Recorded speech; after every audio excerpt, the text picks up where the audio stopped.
dream. I have a dream. I have a dream. I have a dream. I have a dream. I say to you today, my friends, so even though we face the difficulties of today and tomorrow, I still have a dream. I have a dream. I have a dream. I have a dream. It is a dream deeply rooted in the American dream. I have a dream. I have a dream. I have a dream that one day this nation will rise up and live out the true meaning of its creed. We hold these truths to be self-evident that all men are created equal. I have a dream that one day on the red hills of Georgia, the sons of former slaves And the sons of former slave owners will be able to sit down together at the table of brotherhood. I have a dream. I have a dream. I have a dream. I have a dream. I have a dream that one day, even the state of Mississippi, a state sweltering with the heat of injustice, sweltering with the heat of oppression, will be transformed into oasis of freedom and justice. I have a dream that my 4 little children will one day live in a nation Where they will not be judged by the color of their skin, but by the content of their character.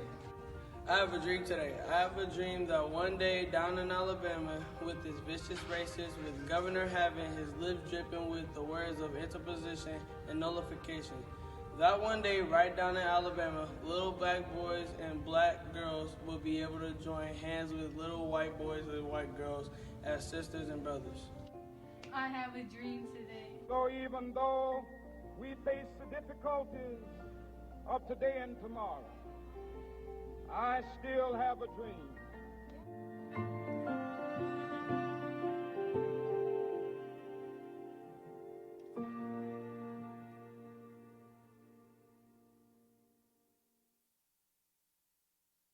Hello, everyone. Welcome, and thank you for joining us for the Minneapolis Park and Recreation Board annual Reverend Dr. Martin Luther King Jr. celebration. We're coming to you a little bit differently this year. We're obviously together here in a virtual format, but nonetheless, we're here to celebrate an iconic and great man. It's no doubt been a challenging year for everyone, and we wanted to make this event very special for you this year.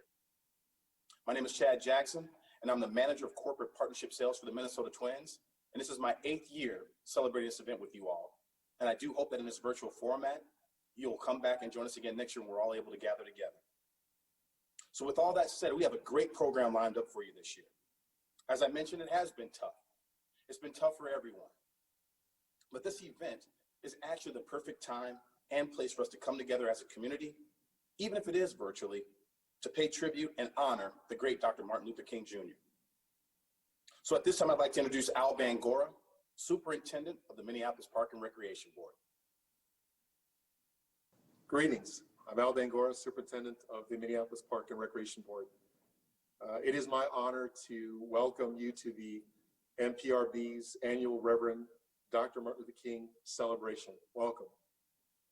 I'd like to thank the Martin Luther King Celebration Committee and other MPRB staff for producing this event, especially this year's online version. The Reverend Dr. Martin Luther King Jr. Legacy Council for their partnership with the Park Board, their vision and work on this annual celebration. And we are incredibly grateful for the chance to reflect on Dr. King and his legacy and what it means to us in this moment. I'd like to share a few of my own remarks based on the past year and its unique challenges, in particular around the COVID-19 pandemic, George Floyd killing, and the peaceful protests and civil unrest that followed. Also around the economic recession, and stemming from all of these crises, the unprecedented number of people experiencing homelessness. Many sought temporary refuge on our parkland. These crises also led to profound changes for our organization. They have tested how staff react and respond. We witnessed hardship, violence, and trauma. We listened and we learned. We responded and we adjusted our responses sometimes by the month, sometimes by the day, and even sometimes by the minute. One thing that was clear, the essential need of our parks. You can't turn your eye away from that. Parks were a place to recreate and to gather and protest, or to simply get fresh air during a pandemic that upended our lives. Parks were a place for youth to play and to explore, learn and find support and mentorship from park staff who cared deeply for the youth in our community. People needed parks more than ever, and our staff rose to those challenges. That's what we do and who we are as public servants. We closed 22 miles of parkways to vehicles to create more spaces for more people, going to parks more often. We had ambassadors across our parks and our cities to help and to just see a smiling face and to ask questions and to be present with our community. We issued permits to those who organized encampments for hundreds of unsheltered people. Our community outreach staff worked and visited those camps daily, encampments daily, to connect with people at the encampments and to help locate and offer available shelter to people. Recreation and youth development staff worked through the pandemic restrictions to provide a host of activities and to connect with youth and act as a sounding board. Maintenance and environmental management staff continued their essential work with dignity and professionalism during an unpredictable year with new demands, new restrictions, and constant change. So this response led to profound changes in our organization. I'm proud to say that we have a new department called the Community Connections and Violence Prevention Department. It unites staff across the organization with relevant skills and talents. It addresses the challenging situations and complex problems in the parks. It supports community, staff, and park visitors. A humane, collaborative, community-based approach focused on safety, support, intervention, and de-escalation. We're also talking about a stronger focus on youth programming and recreation. Also, new approaches based on data and research from our communities across our city and the nation. Kids still play basketball in the gym and still run the fields and they do the activities that they always do. But we're going to look beyond that and connect them to broader opportunities. As an organization, we are pressed to think differently, how we work together and how we work together in our parks and in our communities. No longer can we think about these things in a bubble. We need to move forward with a newly broadened perspective. Our park system, one of the country's largest, is full of essential community places. What do these places mean to us, all of us? So many voices told us in the past year. They have not grown quiet, and we have not stopped listening. We must continue to offer both recreation and job opportunities for young people. How do we as a community continue to take care of each other amid these crises while creating a better future for us all? One thing is for certain, we can't do it alone. The past year has reminded us how profoundly we are connected. Despite the many forces that seek to divide us, we can't divide parks from the city that surrounds them. We can't separate the needs of the city's most vulnerable from the desires of the most fortunate. Looking at Dr. King's legacy, I'm reminded of the direct connection between nonviolent social change and its outcome, the beloved community, where all people have value, respect, and dignity. I'm grateful for the countless connections between our organization and others, park visitors and park volunteers, community members, young and old, governments and policymakers, advocates and activists, nonprofits, and philanthropies. Connections are essential to our survival and progress, even amid disagreement, frustration, and anger. The only way we move forward is together. These crises continue, so does our resolve. As a leader, I am focused on working with everyone that I can to do the most for our park system in the best way possible. Thank you.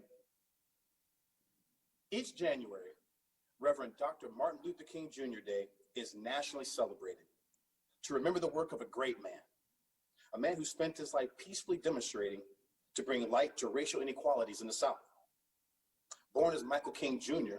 on January 15, 1925, Martin Luther King Jr. was the middle child of Michael King Sr. and Alberta Williams King. Born to a prominent Baptist minister in Atlanta, Dr. King went on to lead a social reform movement throughout the South, starting with his involvement in the Montgomery bus boycott in 1955. Through the bus boycott, he established a nonviolent approach to his work, and Dr. King began what is still known today as the beginning of the Civil Rights Movement. He played a key role in the American Civil Rights Movement from the mid-1950s until his untimely assassination in 1968. Inspired by advocates of nonviolence, such as Mahatma Gandhi, King sought equality for African Americans, economically disadvantaged, and victims of injustice through peaceful protests. As mentioned, Dr. King was a driving force behind such watershed events as the Montgomery bus boycott and the March on Washington, D.C., which helped bring about such landmark legislation as the Civil Rights Act of 1964 and the Voting Rights Act of 1965. At the age of 34, he galvanized the nation with his I Have a Dream speech. At 35, he won the Nobel Peace Prize. And at the young age of 39, he would be assassinated. Dr. King left a legacy of hope and inspiration that spreads across the country and remains with us today. Today, Dr. King is still considered to be one of the most important figures of the 20th century. His unique approach to the philosophy of nonviolent action stands as one of the most successful alternatives to the world's ongoing struggle against structural injustice. We are proud to live by one of Dr. King's most famous sayings as a key theme for this evening's event. Life's most persistent and urgent question is, what are you doing for others? Not only was he an activist for civil rights, but he also preached the necessity to give back to others and to give back to your community in any way you can. Later in tonight's program, we will also recognize two individuals in our community whose work embodies Dr. King's message of justice for all and commitment to community. Stephen Slater and Jamal Guy have lived up to Dr. King's message, what are you doing for others? We are pleased tonight to honor both of them with the 2021 Living the Dream Award. Okay, I'm thinking everyone might be ready for the entertainment portion of the program. To get us started, we're very excited to have a performance from Desdemona. Desdemona is an international award-winning artist who has received 5 Minnesota Music Awards for her music and poetry. In addition to being a writer, she is an engaging performer who works in the realm of spoken word and hip hop. Performing What Do You Owe the Day? Give it up for Desdemona. Hi, this is Desdemona.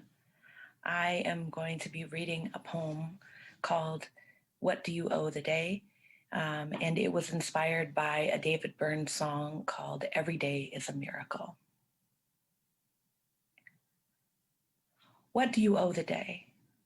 Have you hidden yourself from the light or failed to be the light? Have you slept in pretending it is night, claiming you're a vampire, squinting and crying once the sun takes its fingers to your eyes? What do you owe the day? Each one that has been given to you on loan, this gift you have, the one that you have kept secret from others, you can use it to pay your fare, sharing a small piece of yourself to pay the rent. What do you owe yesterday? Some kindness you could have given to yourself, some assistance you could have given another, Have you let your dues piled up like unpaid parking tickets stuffed into the glove compartment? Numbers tapping on the door, trying to get out and be counted. What do you owe the day? The tears you have hidden inside, thinking swallowing them down is strength. That salt in those tears can disinfect wounds. It balances fluids in the blood and is essential for nerve and muscle function. Those tears become rivers of escape, release. What do you owe the day? Have you held your breath among the trees, depriving them of our natural exchange? Have you pretended you don't belong next to them, forsaking them for the love of mirrored windows and concrete? What do you owe the day? Your presence, your song, your untold story, your forgiveness, your strength, your undivided attention, your hand to lift someone out of the darkness, your empathy to listen with ears and heart, a promise to make tomorrow better than today. Thank you, Desdemona, for that great performance. We're going to keep the music portion of the program going here. We're very lucky to have with us another outstanding artist with us for this year's event. Lawrence Miles is an up-and-coming vocalist based right here in Minnesota. An intoxicating mixture of gospel, rock, soul, and R&B, and his new album reveals a singer, songwriter, producer who has an unshakable sense of self and his place in this world. He was born into a family full of musical talent. His grandfather, Abram Miles, was a composer and band director for over 37 years. His father, Lawrence Miles, was a celebrated trumpet player with a love for diverse music. His mother, Melanie Miles, was a singer known for her soul-stirring, melodic, powerful voice. Well, I think we're all ready to hear him. Ladies and gentlemen, performing I Smile, please welcome Lawrence Miles. Right where you are today, I invite you to smile. Check out the lyrics to the song. Today's a new day, but there is no sunshine, no. Nothing but clouds, and it's dark in my heart, and it feels like a cold night. Oh, today's a new day, but tell me where are my blue skies? Where's the love and the joy that you promised? And tell me it's alright. I almost gave up, but a power that I can't explain fell from heaven like a shower now. So I choose to smile, even though it hurts. See, I smile. I know God is working, so I smile. Even though I've been here for a while, I smile. I still smile. It's so hard to look up and you look down. Show me that you see and give up now. Don't give up, no. You look so much better when you smile. Smile, smile for me. Can you just smile? Can you just smile for me? Right where you are. Come on, smile with me. Smile, smile for me. Can you just smile for me? Oh, guess what? Whoa, you look so much better when you. Hey, you look so much better when you. You look so much better when you smile. Yeah. You look so much better when you. You look so much better. You look so much better. You look so much better when you look so much better when you smile. I almost gave up, but a power that I can't explain said it fell from heaven like a shower. Right now I choose to smile. Even though it hurts, see, I smile.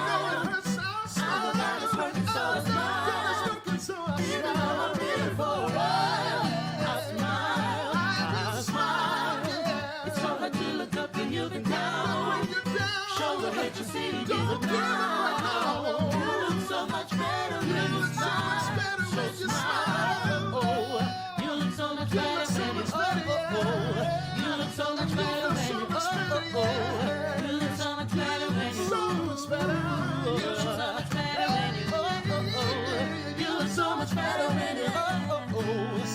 so much better when you, you look so much better when you, you look so much better when you smile.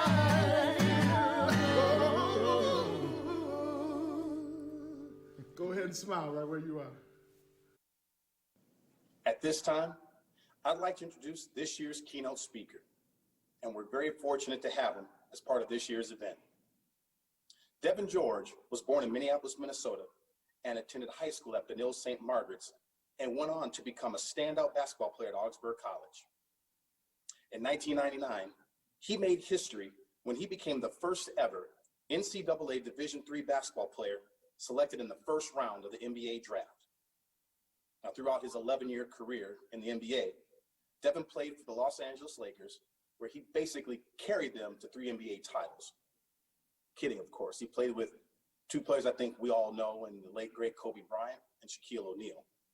But he did win those 3 championships. That's not a joke. And he also played with the Dallas Mavericks and Golden State Warriors. Devin's contributions off the court are even more amazing.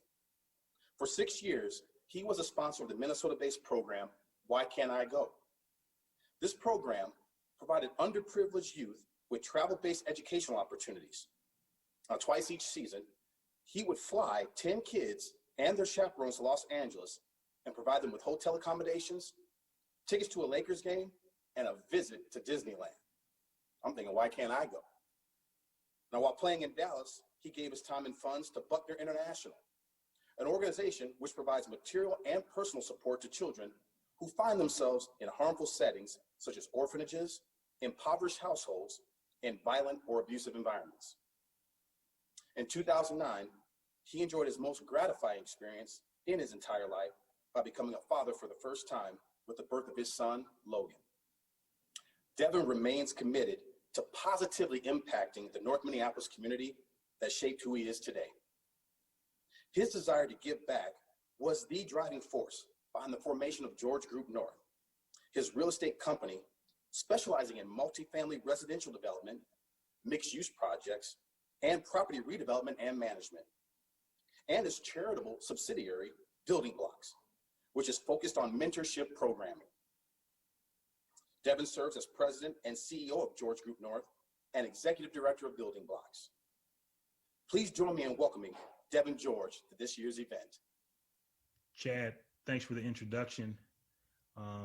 Just want to thank you for, considering me for this, speaking today. I also want to thank the park board as well. Tim and Tom, thank you guys for having me and for wanting me. I enjoy doing things like this. It goes both ways, and you said there was some excitement from the Minneapolis Park Board of me speaking, and I'm excited to give back and work with the park board and do whatever I can for the park board itself. So the admiration, it goes both ways, from me to you guys and from you guys to myself. So I appreciate it. But what we're here to do today is talk about Dr. King. And, obviously I was too young to be around when he was doing his work in the community and for our people. But his legacy carries on, and they want to know what are you doing to help your community? What are you doing to help others, and how are you giving back, and those type of things. And he's an example as a young Black man, as a developer, as someone that's from a underserved community. He's an example of what I want to be when I'm not here. We all have a date where we're going to be, not on earth anymore, but will our legacy live on? The things that I'm doing right now in our community, hopefully these buildings, these projects, the people I'm helping, the businesses I'm starting, the people, the kids that I'm touching and helping them move on and get through life, hopefully that will continue to linger on when I'm not here as well. And that's kind of one of my goals to do in my community, as far as, the development of work I do. But first, we want to talk on the giving back and what it is I do. I'm from North Minneapolis, born and raised, and my father still lives there, and he's a community guy. He just loves North Minneapolis. I love North Minneapolis. It's what raised me. It's why I am where I'm at today. And the love I have for my community, and it's similar to a lot of us that have had some success, whether that be in business or professional athlete or whatever the case may be. A lot of us, the reality of it, a lot of us come from areas all over the country, like a North Minneapolis. That's just the reality of it from us in professional sports. But with that being said, we all have people that grew up, that nurtured us, that gave us opportunities, that protected us, that schooled us, that made us stay on the right path and kept us out of trouble, that made us be disciplined, made us go to school, kicked us off the corners, let us know when danger was coming. All those type of things, those shape you as a young man and woman coming up in these communities.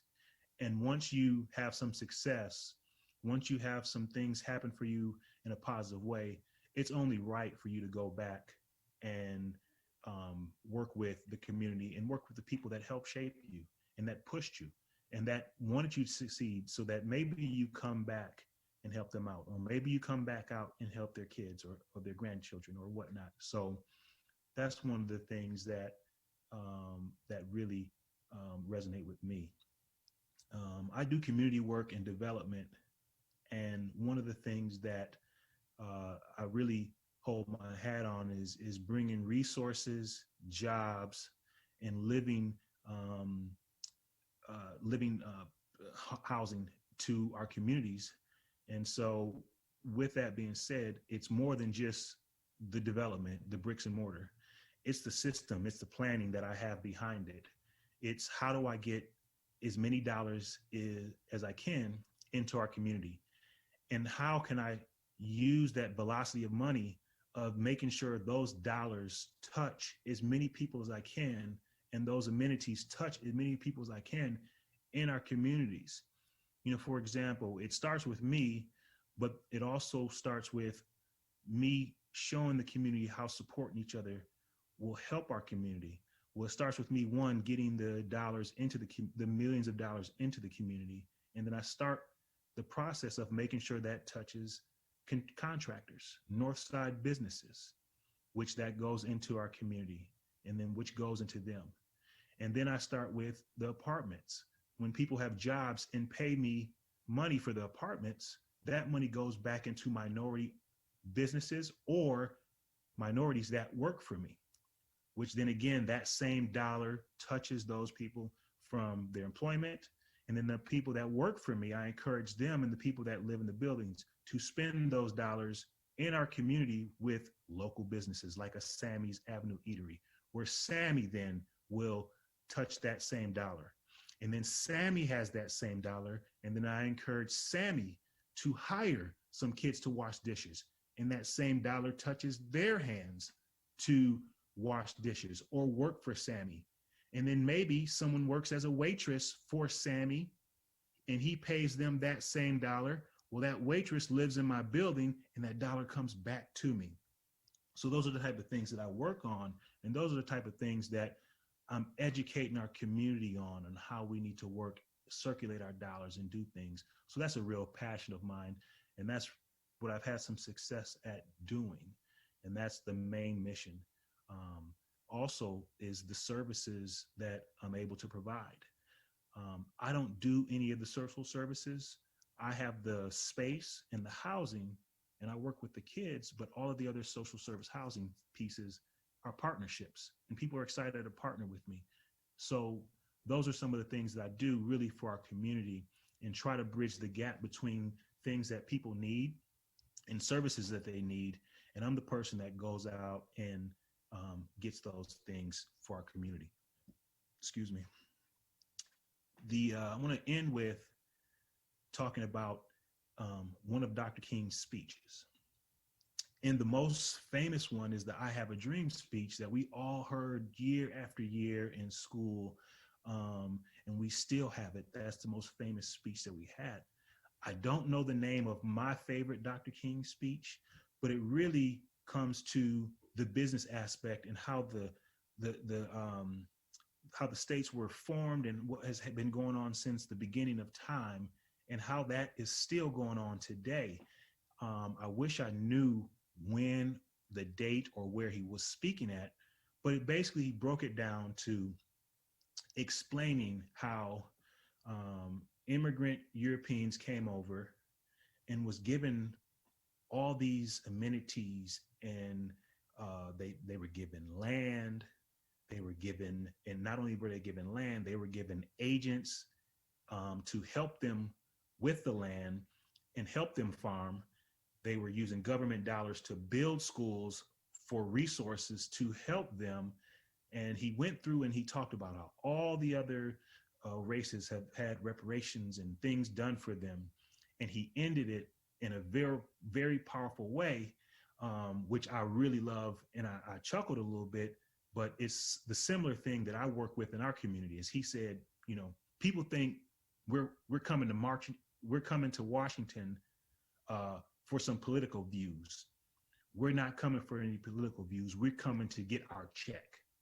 And that really resonated with me because that's what I do on a daily basis. When people see me downtown at City Hall, when people see me downtown or in St. Paul at Minnesota Housing, or see people see me around, that's what I'm going to do. I'm going to get our check for North Minneapolis, because those checks are there, but they just been going to other areas. They haven't been going to our areas. And so that's what I've been fighting for in our community. And that's what I'm gonna continue to fight for in our community, is build our community up. Those resources that have been gone to other places for so many years. Now I have a platform, I have a voice through the media, and I wanna know why, when I don't get awarded funds or when I don't get grant dollars that aren't going into my community, I wanna know why. And I want everyone to know I didn't get those funds for our community, but that's what I do on a daily basis, is that. And that's really what resonated with me with his speech. And I'll get that. I wish I could find it, but I've seen it over and over again, as he said. And I always remember that. And I want people to remember, not me trying to be Dr. King, but having those same principles. When he said he's going to Washington to get his check for his people, that's what I do. When I'm downtown, when I'm in City Hall, I'm going to get our check for North Minneapolis, because we've been missing out on them payments for so long. And so that's my contribution to my community. That's what I'll be doing. And I've been doing it in other communities as well, with other athletes and other people. But first and foremost, I want to make sure mine is taken care of first. And that's what I've been doing, and that's what I'll continue to do. Thank you guys for your time. I appreciate you guys for having me. Anything you need from me in the future, not just this isn't a one-off. You guys have my information. Chad knows how to get in contact with me.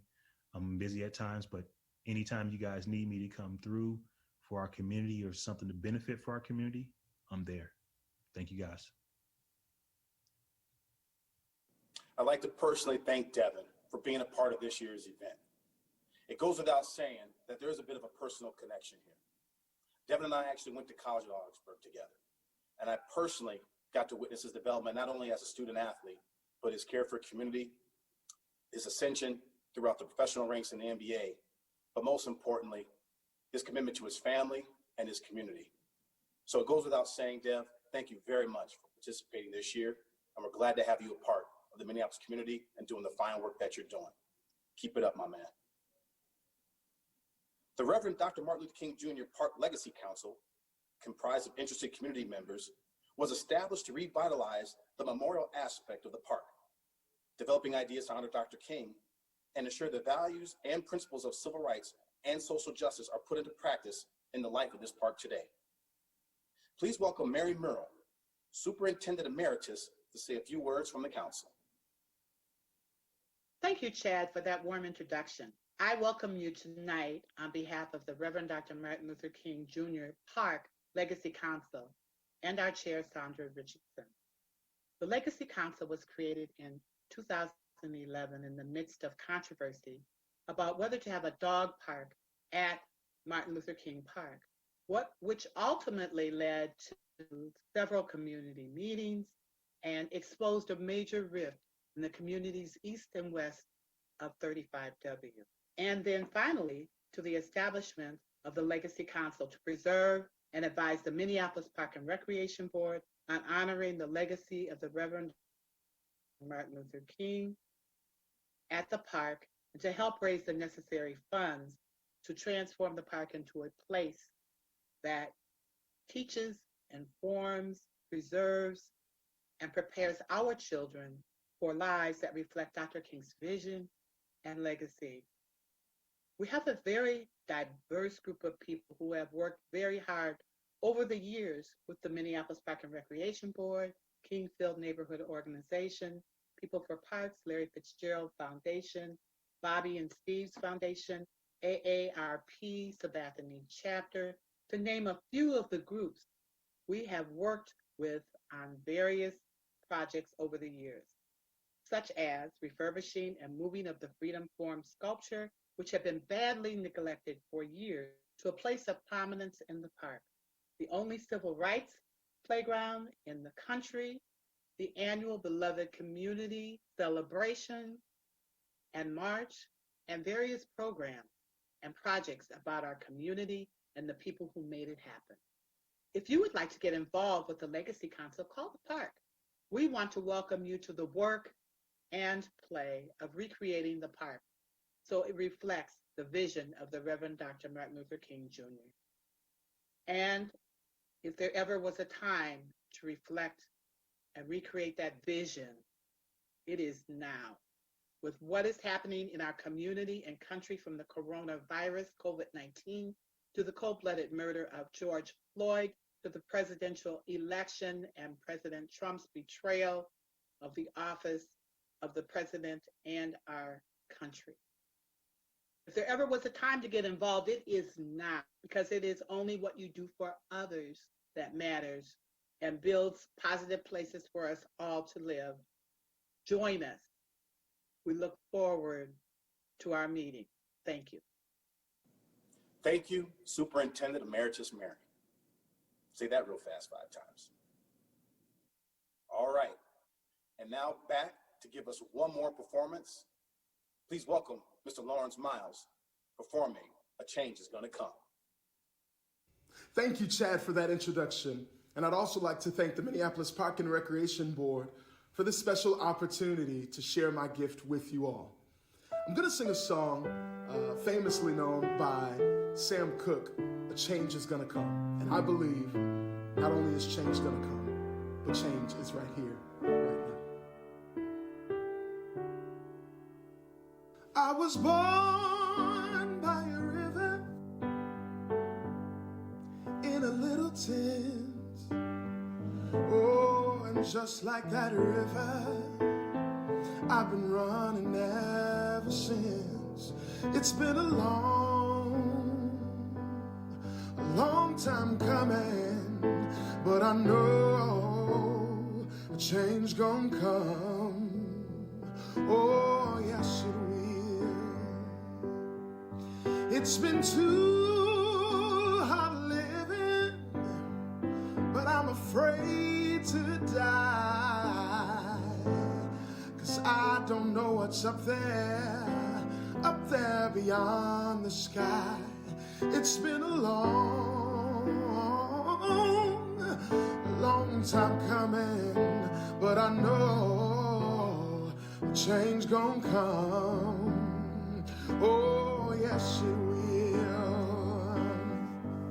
Said I go to the movies and I go downtown,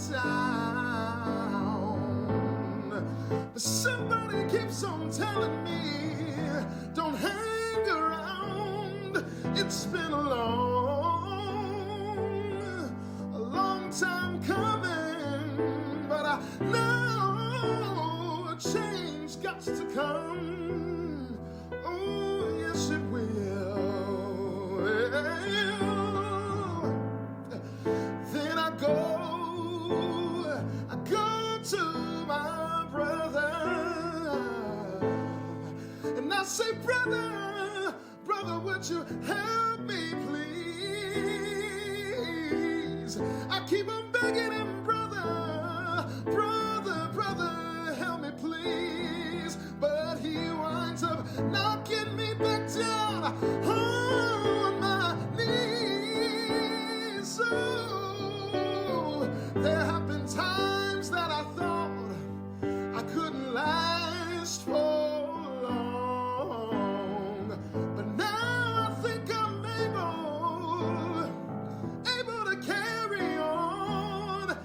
been a long time coming, but I know a change has gotta come. Oh, yes, it will. It's been a long time coming, but I know a change gonna come. Oh, yes, it will.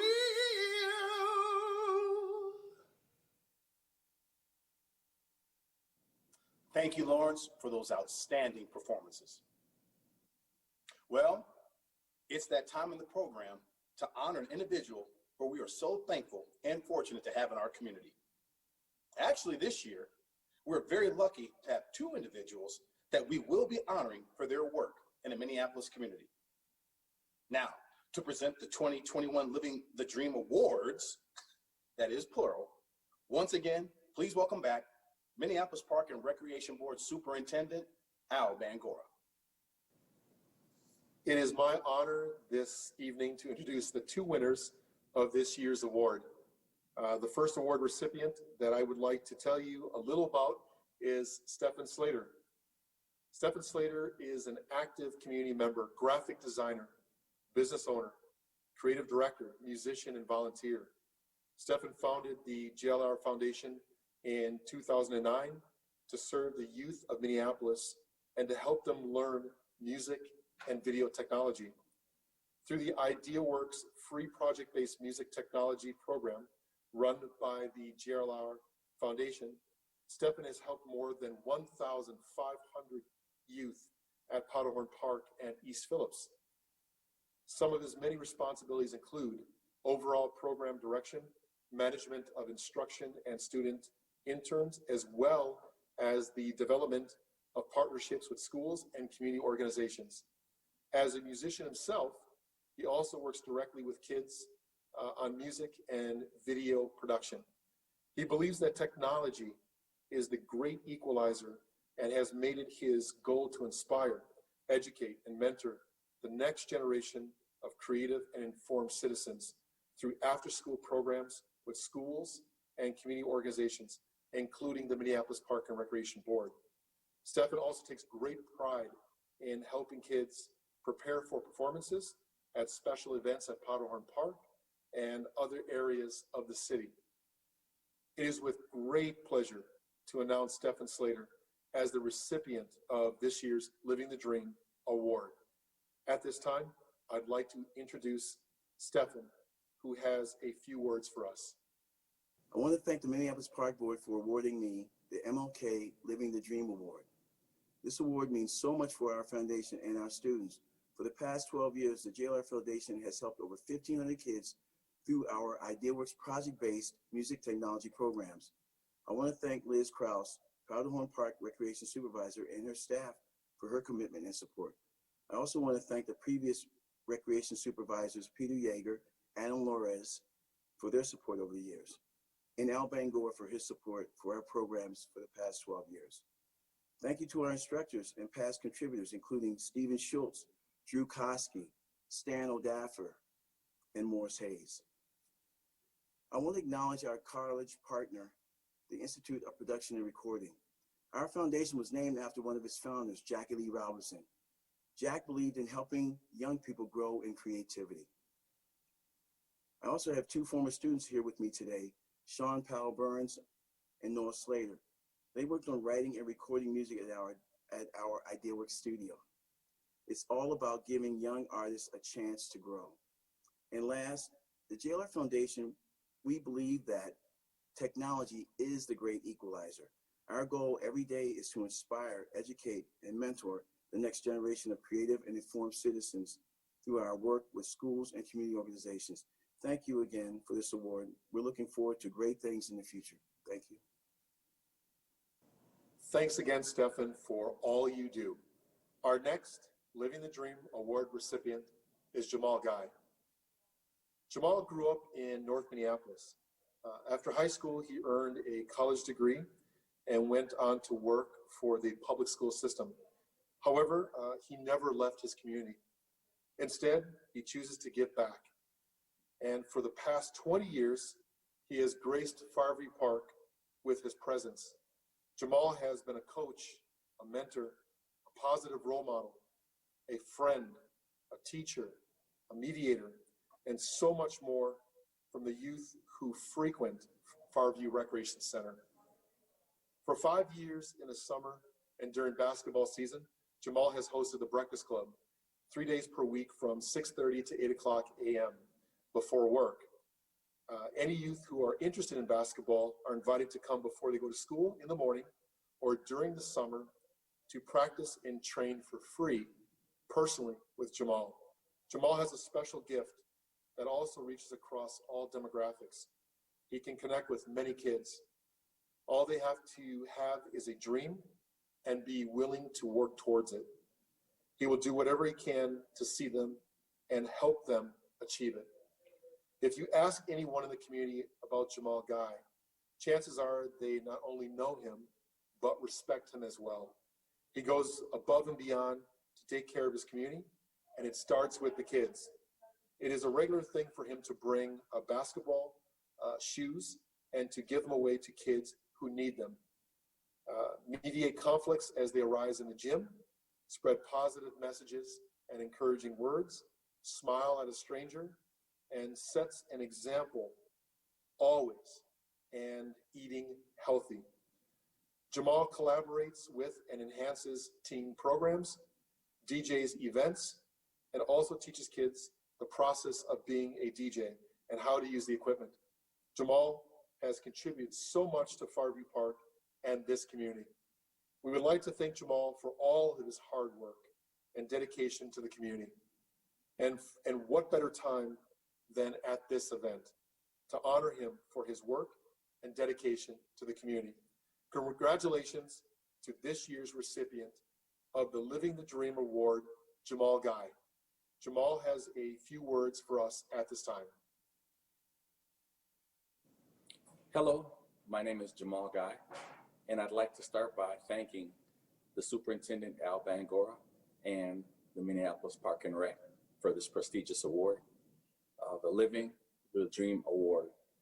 It's a well-worded award, especially for me, because I really do feel like I'm living the dream. I'm around people daily and working around people that I want to be around. I'm in spaces that I want to be in, and it really feels good. And if that's work, then that's not work. So I do feel like I'm living the dream. I'd like to start by saying first, I'm a Northside resident, lifetime. I'm a resident. I'm a parent. I'm a coach. I'm a property owner. I'm a business owner. I'm a gopher. I'm a polar. I'm everything Northside. I'm NFL for life. And for those that don't know, NFL for life means Northside, Northsider for life. You wear that badge with honor. There's a lot of great people that come from the North Side, and I'm proud to be one of them. I'd like to just start with a story on how I got started in service with the park board, and it came first out of necessity. I was looking for a place for my child to play basketball, and I had a friend, and his name was Steve Jackson, and he told me to bring over to Farview that he had a girls team, and that he welcomed her in. And it was funny because she was a couple years younger, maybe a couple grades below the other kids, and he still took her in. We still worked out, and then I started helping out with that team. And he had at least 12 or 13 girls at that time that he would pick them up for practice. He'd do anything they needed, feed them, help with schoolwork, anything that the girls needed. So I got a good example and a great start in the park board with Steve Jackson. And so that's where my start came. Steve's program that I got a chance to be in was piloted by Gary Wilson. And Mr. Wilson was supporting the program and, just making sure that Steve had all the resources through the park that he needed. The gym was incredible, that we all know that Gary's responsible for getting built. And that's a great place for me to work out of. And it's just knowing the blood, sweat, and tears that went into it. It keeps me motivated to want to be there and help as much as I can. And it's taking care of it and keeping it together. Gary Wilson was responsible in giving me a lot of the resources that I needed to continue to run the programs that I was running. And what we were doing and what I started, it's been 20 plus years, close to 22, 23 years, is a youth advocate program where we're running a program to defeat the achievement gap. Our program, we trick kids in with sports and the fun stuff, but we're getting grades. We're doing a lot of life skills. And what we're doing also is making sure that we're monitoring their grades on a weekly basis, making sure that they're student athletes first. The park board's been very supportive in that, and partnering along with the school systems with Minneapolis Public Schools. It's been great working with Nellie Stone Elementary, working with Lucy Laney. The park board works with them, and through them, I've been able to continue to run the program. I like to say these years have gone fast because we take a ride with the kids, and that ride usually starts about 3rd or 4th grade, and we trail them, getting them ready for high school. And when I say we, that's W.H. Nelson and myself, and then the Farview Park staff. And they're very instrumental in helping us, making sure that when the kids come in from school, they have a snack, that we do homework afterwards, and then we go to practice, and then we do what we need to do. But it takes a village to raise the children, and that's what we have at Farview. So I'm proud to be a part of that. But I was telling you about the ride that we take. The ride that we take, yes, we monitor the grades, but it's more than that. We develop relationships with the families, and just anything that we can help along that path to get them ready for high school. Once we've gotten them ready for high school, the program changes into a college preparatory program, to where we're, now understanding what it's going to be to go to college. What do we need to do? How do we prepare? SATs, all of it. And Farview's piloted that program for years, and I'm really thankful and grateful to all the people at Farview. Who's the new director there? There's other ones too that have helped. Adam Lars, Reggie, Jared, really important. Armando Santiago, that's our maintenance. Our maintenance guys have been instrumental in really helping us, because there's times when they have to, stay, to supervise us, or to let us in different things where they may not be on their shift, but they've never had a problem with helping us out. It's Miss Becky over there at Farview. It's Shannon, Sarah J. Williams. Before that, it was Paul Yeager. It was Steve Zimmer, Larry Humphreys, Jamil Jackson, still there. He's 20 plus years himself, running great programs. So it really takes a village, to get this thing done. And other people that are my support team, Betty Clark. I said it before, it's W.H. Nelson. I can't say that name enough. He's right next to me, doing a lot of paperwork, working the phones to help these programs fly. I'd also like to thank my parents. My parents have supported everything that I've done, no matter how big or how small. If it's a tournament, if it's a banquet, if it's anything that I'm doing, my parents have been there to support me. My parents brought me to the park system when I was little, whether it be Harrison or whether it was North Commons. I was always a part of the park system. I'd also like to thank my wife, Brooke. She's given me a lot of space to do what I do, and she's always supported me. Never once have I said, hey, I got to go here. We got a meeting there. I got a kid I got to pick up here. I'm giving a bunch of kids a ride home. Never once has she said, she's just been there to support me. So I'd like to thank her. I'd also like to thank my kids. Without my kids, I never would have ended up back at the parks, which, where I started from. But my kids brought me back there. My kids, the park became their home after, I brought them there. We started playing sports there. They made friends there. And the next thing you know, they live at the park. They're there every day. So the big special thank you to my family and to my friends, and to Fireview Park and staff. Congratulations again to both Stephen Slater and Jamal Guy. All right, we have officially come to the conclusion of tonight's program, and we hope everyone enjoyed themselves. And normally, at this time, I'd be sending everybody over to the far right of the community center to enjoy some very nice cake and other desserts and refreshments. But unfortunately, you're gonna have to do that in your own household or wherever you're enjoying the event from tonight. But I do promise you, this time next year, we do hope to be enjoying it together as we have normally done for the past few years. We do have some special thank yous before we do let you go, starting with, and most importantly, we'd like to thank the Minneapolis Park and Recreation Board. We'd also like to thank the MLK Event Committee, the Reverend Dr. Martin Luther King Jr. Legacy Council. But last and certainly not least, we want to thank all of you for joining us. Stay safe, stay positive, and we look forward to seeing you next year.